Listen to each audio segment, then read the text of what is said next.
बिस्मिल्लाहिर्रहमानिर्रहीम। इस लेक्चर में हमारा टॉपिक है briefly describe the basic structure of a C program. C program के स्ट्रक्चर को डिस्क्राइब करें, इसका बेसिक स्ट्रक्चर क्या चीज़ है। तो इसके बारे में लिखा हुआ है, the format of writing C program is called its structure. C program को लिखने का जो तरीकाकार होता है, उस मेथड होता है, उसे हम क्या कहते हैं, इसका structure. The basic structure of a C program is very flexible, it increases the power of the language. ये बहुत फ्लेक्सिबल है, मतलब इसको चेंज किया जा सकता है और इससे लैंग्वेज की पावर का भी अंदाज़ा होता है कि ये कितनी पावरफुल लैंग्वेज है। It consist of following parts, number 1 pre processor directive, number 2 main function, number 3 program body.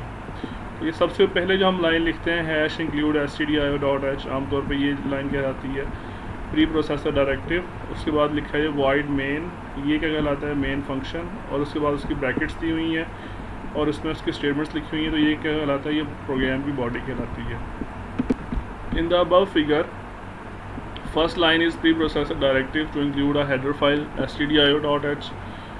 Pre processor directives are the commands that give instruction to the C pre processor. उसके बारे में हम detail से पढ़ेंगे बाद में कि प्री प्रोसेसर्स क्या, डायरेक्टिव्स क्या होते हैं। ये ऐसी कमांड्स होती हैं जो कि सी के प्री प्रोसेसर को दी जाती हैं। और सी प्री प्रोसेसर क्या चीज़ है? The pre processor is a program that modifies C source program before compilation. Program compilation से पहले सोर्स प्रोग्राम को मॉडिफाई करता है। The C pre processor directives start with the hash symbol, hash symbol से start होते हैं। The second line is main function. The main function is a place where execution of the C program starts. When the program is executed, the control enters main function and starts executing its statements. तो ये वो function है जहाँ से हमारे programme की execution start होती है। जैसे ही आप प्रोग्राम को चलाते हैं तो कंट्रोल जो है वो मेन फंक्शन में दाखिल होता है और उसके स्टेटमेंट्स को चलाना शुरू कर देता है।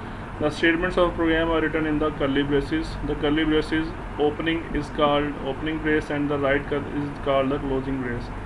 The braces are also known as delimiters. In curly braces को हम delimiters भी कहते हैं। These statements are collectively known as body of the program.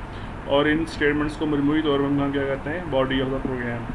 Every statement in C program is terminated with the semicolon. Her statement के आखिर में हम semicolon लिखते हैं। The compiler generates an error if any statement is not terminated with semicolon.